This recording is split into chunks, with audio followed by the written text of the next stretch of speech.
아멘.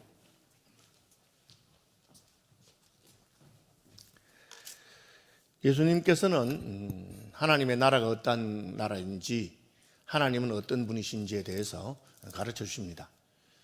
예수님의 가르침은 우리가 일반적으로 생각하는 상식이나 혹은 유대인들이 가지고 있는 종교적인 이해나 문화와는 다른 점이 있습니다. 그래서 예수님의 가르침은 우리의 마음에 충격을 주고 또 우리의 가치관과 생각을 바꾸게 만듭니다. 이것이 복음이 실제로 역사할 때 나타나는 일들입니다. 예수를 믿어도 전에 세상에서 살던 생각하고 똑같은 생각을 하고 세상의 가치관을 그대로 한다면 그것은 우리가 제대로 복음을 이해하지 못했거나 주님의 가르침을 제대로 받아들이지 못한 것이 됩니다. 어제 저녁에 우리 정복기 목사님 설교할 때 너 군대에 갈 준비가 되었느냐? 세상 사람들은 그냥 나이가 되면 가는 것이고 머리 깎고 시계 하나 차면 간다, 그렇게 생각하는 것이지만 예수 믿는 사람들은 다르다는 것이죠. 하나님께서 내게 군대에서 무엇을 하시길 원하시는가, 군에 가서 나는 어떻게 살아야 될 것인가 생각을 한다는 것이죠. 하나님의 관점에서 모든 것을 보게 되는 것입니다. 예수님의 가르침도 마찬가지입니다. 오늘 본문에 보시면 예수께서 그들에게 이르시되 사람들이 어찌하여 그리스도를 다윗의 자손이라 하느냐. 하나님께서 다윗에게 내 자손 가운데 메시아를 주시겠다, 그렇게 약속하셨습니다. 그 약속은 처음에는 좀 애매하게 보였습니다. 내 자손에게서 왕위가 끊어지지 않을 것이다. 심지어 솔로몬과 르호보암의 잘못 때문에 나라가 두 쪽으로 갈라져도 완전히 망하진 아니하고 다윗 왕가의 명맥을 이어주셨습니다.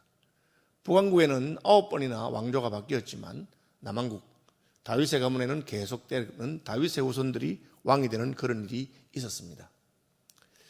그러니까 하나님께서 약속은 처음에는 다윗 가문의 왕이 계속 나는 것으로 생각했습니다. 그러다가 이스라엘이 망하고 남왕국 유다도 망합니다. 왕이 없어지는 것처럼 보였습니다. 그 후에 하나님께서 다윗 자손 가운데 메시아 예수님이라 하는 왕을 세우셔서 그리고 그 왕의 나라는 영원한 나라. 왜? 예수님은 죽으셨지만 부활하셨고 영원히 사시는 분이기 때문에 그분의 왕위는 영원할 것입니다. 이것이 이제 하나님께서 다윗 주신 약속이 점점 분명해지는, 구원의 계시가 점점 분명해지는 그런 과정에 있는 것입니다.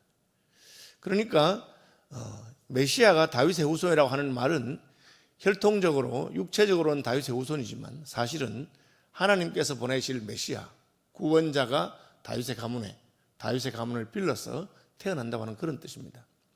유대인들은 이 구약의 예언의 절반만 이해해서 다윗의 후손 가운데서 이스라엘의 왕이 나가지고 지금 망한 우리나라를 회복시키는 그런 정도로만 생각했습니다. 이 땅의 왕국, 이 땅의 유대인들의 왕국에 대한 생각만 하고 있습니다. 더 큰 그림, 하나님께서 이루시는 구원 역사 전체를 바라보는 눈이 없는 것이죠.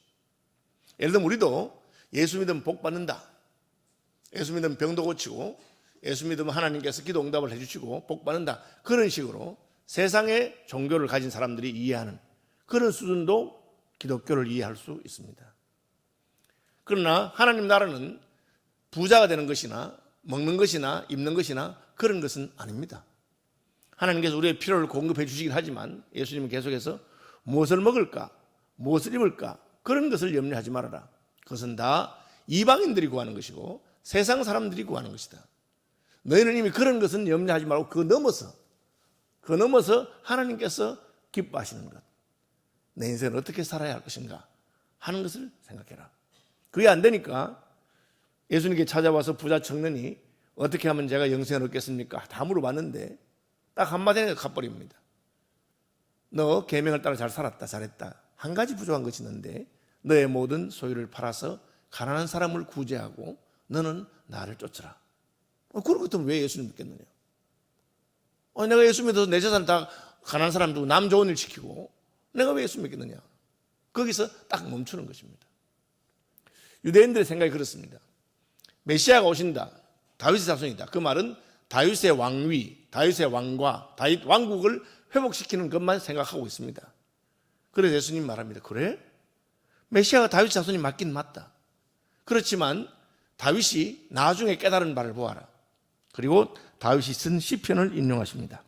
시편에 다윗이 친히 말하였으되 주께서 내 주께 이르시되, 이 주, 처음에 주는 하나님 아버지를 말합니다.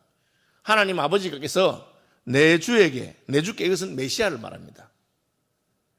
하나님께서 다윗의 주가 되시는 메시아를 보내셨습니다. 메시아가 오시면 그는 온 세상의 주가 될 것이기 때문에 하나님이 내 주께 이르시되 내가 내 원수를 내 발등상으로 삼을 때까지, 이 말은 예수님의 원수, 메시아의 원수들을 전부 물리쳐서 그들이 예수님의 발 놓는 발등상, 발 놓는 것이, 고대의 왕들은 사람을 자기 의자로 삼기도 하고 가마에서 내리면서 종들이 엎드려 가지고 그 등을 밟고 내리기도 하고 그렇게 하는데, 원수들이 예수님의 발 놓는 발등상이 되도록 만들겠다. 그때까지 너는 내 우편에 앉았으라. 메시아께서 하나님 아버지께 온전히 순종하셔서 이제 하나님께서는 메시아를 높이시는데, 메시아를 대적하던 모든 사람들이 예수님의 발등상이 되는 그런 구약의 예언을 다윗이 한 것입니다. 다윗이 하나님께서 자기 후손 가운데 메시아를 주신다, 그것을 깨달은 것입니다. 그 다윗의 깨달음을 이야기하면서 너희들이 그리스도, 메시아죠, 그리스도를 다윗의 자손으로 하는데 그러면 왜 다윗은 메시아를 향해서 나의 주님이라고 했느냐?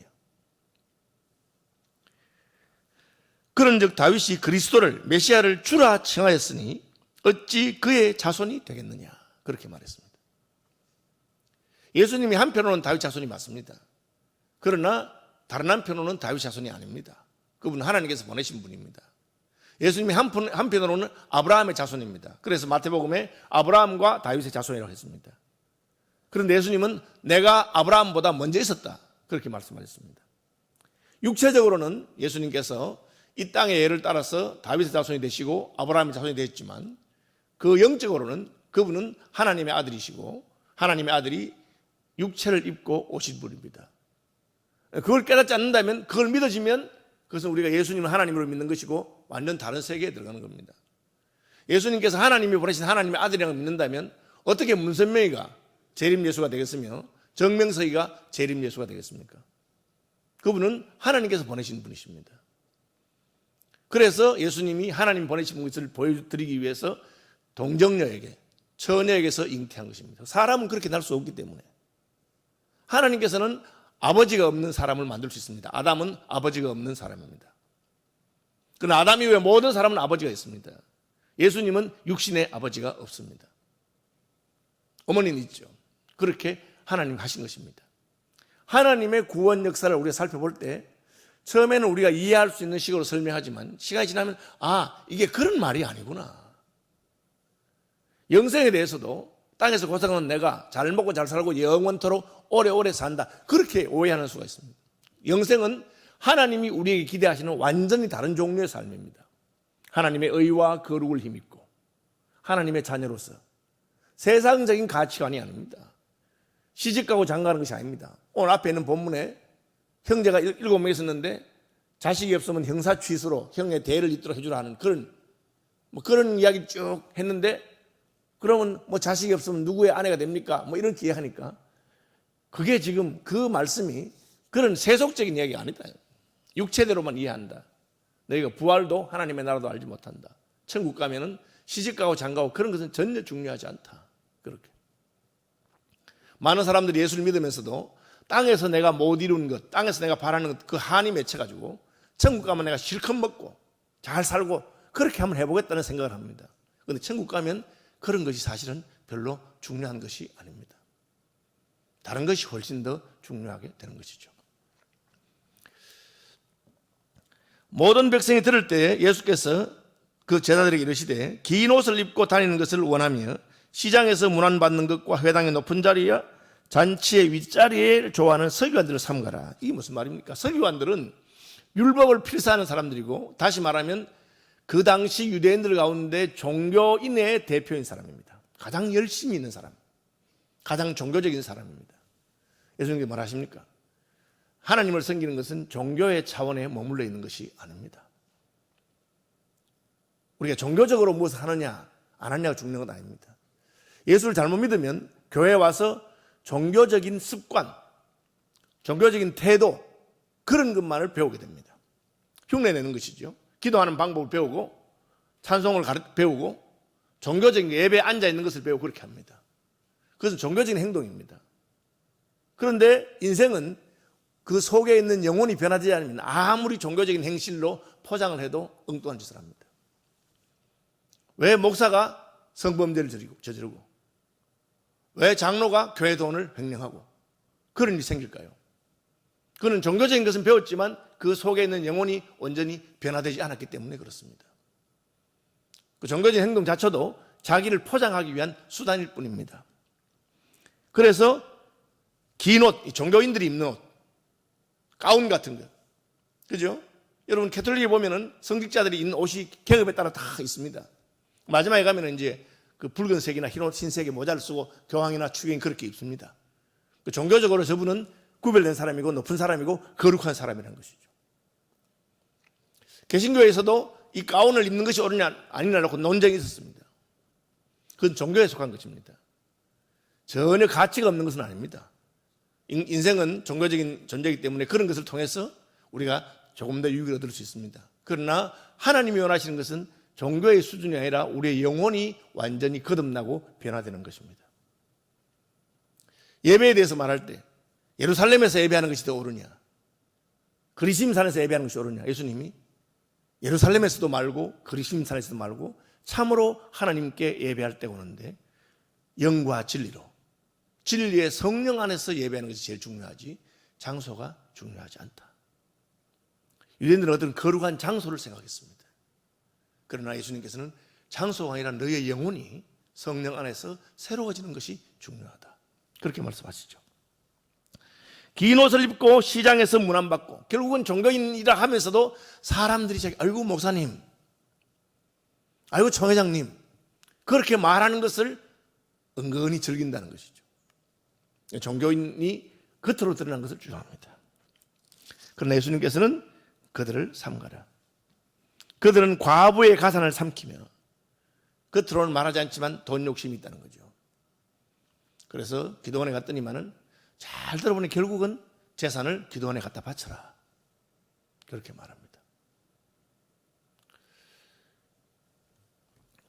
여러분 착각하면 교회에 재정이 많이 쌓여있으면 좋겠다, 그럼 교회가 튼튼하다, 교회 재산이 많으면 좋겠다, 그렇게 생각하는 사람이 있습니다. 저는 그렇게 생각하지 않습니다.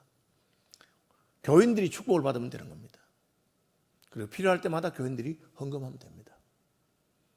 교회 재산을 많이 쌓아둘 필요가 없습니다. 그러면 시험 들죠. 종교인들도 마찬가지입니다. 자기가 그걸 챙기려고 합니다. 진짜 하나님을 섬기는 예수님 말 하십니까? 필요 없다. 너희 천국에서 먹이시고 입히신다. 선교사들이 갈 때 두 벌로도 필요 없고 지팡이 하나만 짚고 그냥 가라.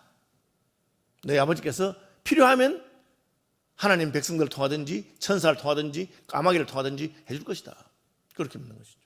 그걸 적극적으로 실천했던 교회가 그 감자탕 교회 아닙니까? 광림교회.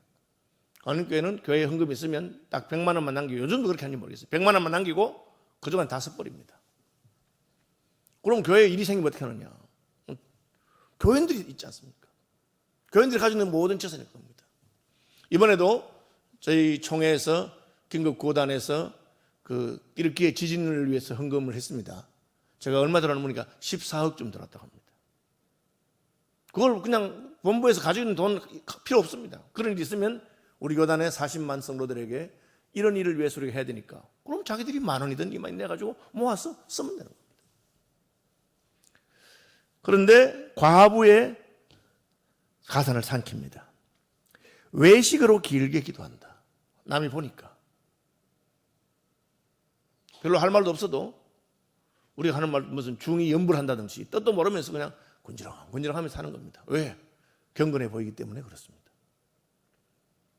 그래 할 필요 없다는 거죠. 하나님에게 할 말 했다 하고 가면 됩니다. 하나님하고 이야기가 좋으면 오래 하면 되죠.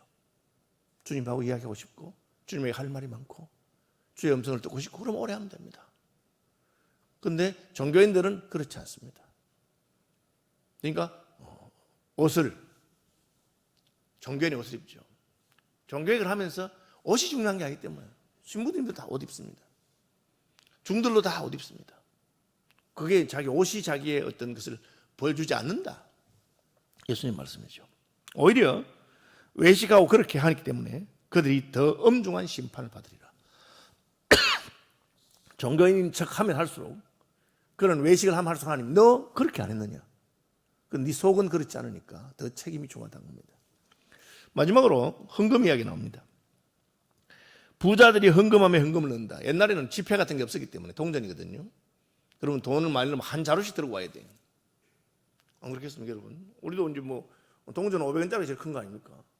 500원짜리로 100만 원 하려면 얼마나 많겠어요? 한 자루 들고 와서 탁 내려오는. 헌금 마양이 되면 표시납니다. 그럼 지폐로 한다든지 수표로 하면 표시나겠어요? 그죠?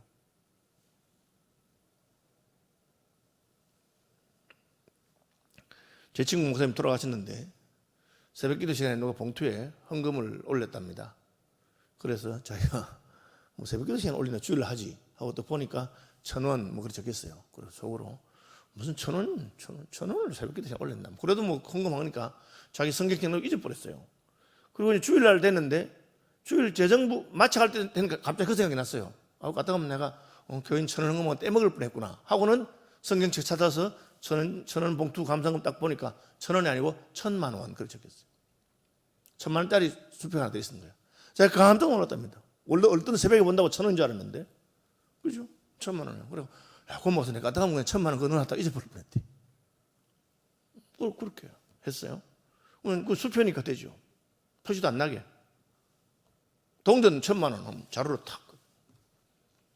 근데 예수님이 다 보고 어떤 과부는 부끄러워서 동전 2개 두렵돈 딱 넣었어요.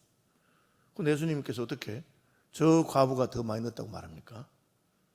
예수님은 내가 바친 걸 보는 게 아니고 나의 삶을 봅니다. 헌금은 1,000만 원 했지만 자기는 하루에 1억씩 쓴다. 자기는. 그럼 그 사람은 많이 한 게 아닙니다. 자기를 위해서 더 많은 것을 쓰면서 그렇게 하는 것이죠. 과부는 동전 2개, 500원짜리 2개 1,000원 넣었지만 자기는 오늘 쓸 것도 없습니다. 예수님 그걸 보십니다. 하나님이 내게 준 복이 얼마나 되는데 그 가운데 너를 위해서는 얼마나 쓰며 다른 사람을 위해서는 얼마나 쓰느냐. 이 연복계를 했죠. 연보라고 하는 것은 그 헌금을 통해서 다른 사람을 돕고 구제하는 것이기 때문입니다. 우리는 그냥 절대적인 액수만 보지만 하나님은 그 사람의 삶이 어떤가를 보는 것입니다. 그게 종교와 참된 신앙의 차이입니다. 예수님께서 계속해서 우리에게 충격을 주시면서 내가 생각하는 그런 가치관, 세상적인 어떤 판단이 아니라, 상식이 아니라 하나님은 다르게 보신다는 것입니다. 무엇을 보십니까? 우리의 속을 보시고 우리의 삶을 보시고 외식하는 것이 아니라 진실로 내가 어떻게 신앙인으로 사느냐 하는 것을 보는 겁니다. 그것은 어렵습니다. 그래서 우리는 기도하는 것입니다. 하나님, 오늘도 제가 남에게 보이기 위해서 외식하면서 사람들에게 그렇게 하는 것 아니고 하나님 앞에서 살 수 있도록, 그것은 오랜 시간이 걸리는 겁니다. 왜? 우리의 육체의 본성을 거스르기 때문에. 그것은 성령으로서 육체 행실을 죽일 때만 가능한 것입니다. 주님께서 먼저 그 길을 가시고 죽기까지 복종하셨습니다. 그리고 우리에게도 그렇게 오라고 하십니다. 왜? 그것이 훨씬 복된 길이고 그것이 옳은 길이기 때문에 그렇습니다. 하늘에 계신 우리 아버지, 아버지의 이름을 거룩하게 하시며 아버지의 나라가 오게 하시며 아버지의 뜻이 하늘에서와 같이 땅에서도 이루어지게 하소서. 오늘 우리에게 일용할 양식을 주시고 우리가 우리에게 잘못한 사람들을 용서해 준 것 같이 우리 죄를 용서하여 주시고 우리를 시험에 빠지지 않게 하시고 악에서 구하소서. 나라와 권능과 영광이 영원히 아버지의 것입니다. 아멘.